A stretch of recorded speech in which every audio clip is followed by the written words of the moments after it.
Hey you, I am joining my internet friend, Tales with Tish, to read you a fairy tale a day for the month of February. I'm not quite going to get every day in there, but I'm going to get a lot. And I picked out a real fun, weird one for you that's going to remind you of some other folk tales that you probably know. It is from the Philippines, which, if you do not know, my grandfather, Gatako, was a Filipino immigrant. So I've really been enjoying getting in touch with a lot of folklore that I didn't know growing up.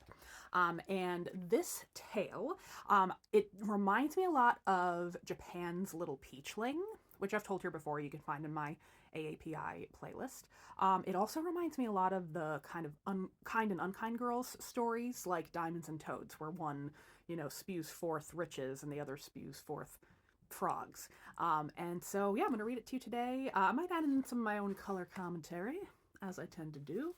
This is from volume 1 of a really enormous collection of Filipino folklore by Maximo de Ramos. And I've been working my way through that series and really enjoying it. This is from Tales of Long Ago in the Philippines. And the tale is The Tale of the White Squash.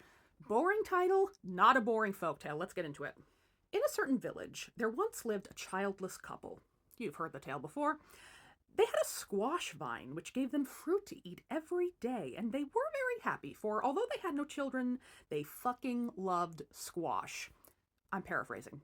But one morning they discovered they had eaten their way through the entire squash vine, and there was no new fruit on the plant, and they were like, and they prayed to God, God, please, you haven't given us a baby, and we were trying not to be resentful for that. At the very least, you could give us some more squash.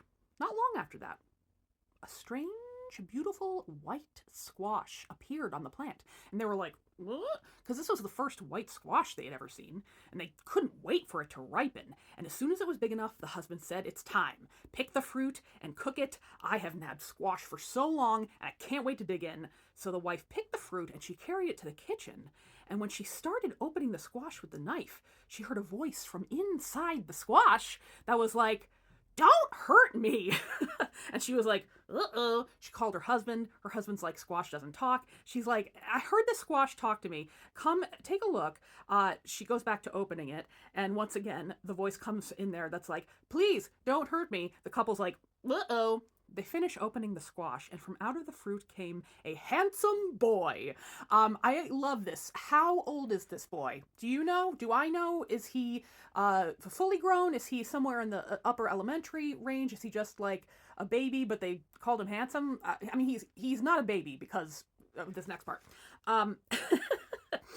So, okay, I love folktales. Out of the fruit jumped the handsome boy, and he said, thank you for letting me out.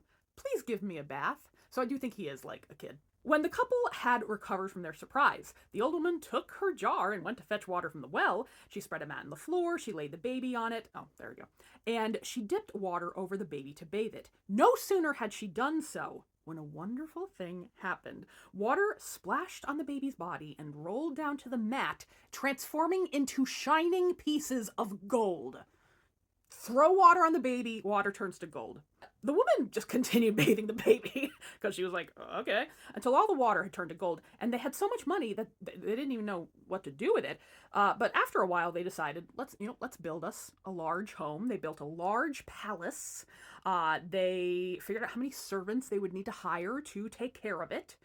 And at some point, the woman was like, wait a minute, this isn't going to do. We need more stuff. Ooh, you know what? I just realized this is also reminding me of The Fisherman, The Fisherman's Wife by Grimm. Oh my god. So the wife's like, what good is a giant house without a bunch of land to go with it? And the husband is like, smart. And so he's like, let's get some money to buy these lands. So the old woman picked up her water jar again, and she went to fetch more water from the well, and she came back to the baby. She poured it over. The water turned to shining gold. They counted their money. It was way more than they needed to buy lands in the village. And they did so. But before long, the wife turned to her husband again. She said, I don't think that the palace we built is enough. Maybe we should get some more money so we can have a second home. Like all the rich people do. And the husband was like, you're thinking what I'm thinking, let's do it. So the woman went to the well again. She filled her jar with water and returned home. They were about to bathe the baby a third time when the baby stood up. How old is he? When the baby stood up and said, I am really sorry that you are not satisfied with all of these amazing things that my fortune gave you. You got the big palace, right? And then you got enough to buy up all the lands in the village, and you're still not satisfied? Honest to God, if I give you a room full of gold, you will keep asking for more. And because of that greed, I'm out of here, and I'm taking the gold with me. So saying, the baby and the gold vanished, and the old couple were left as poor and as childless as they had been before. That's the end. If you would like to enjoy more Filipino folktales, well, keep watching me.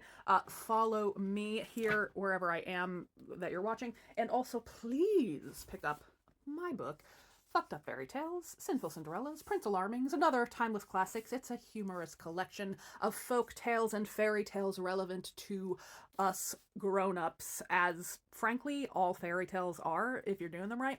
And it does include another Filipino myth in here that I love, the myth of Dayang Makiling, who is the mountain goddess of Mount Makiling.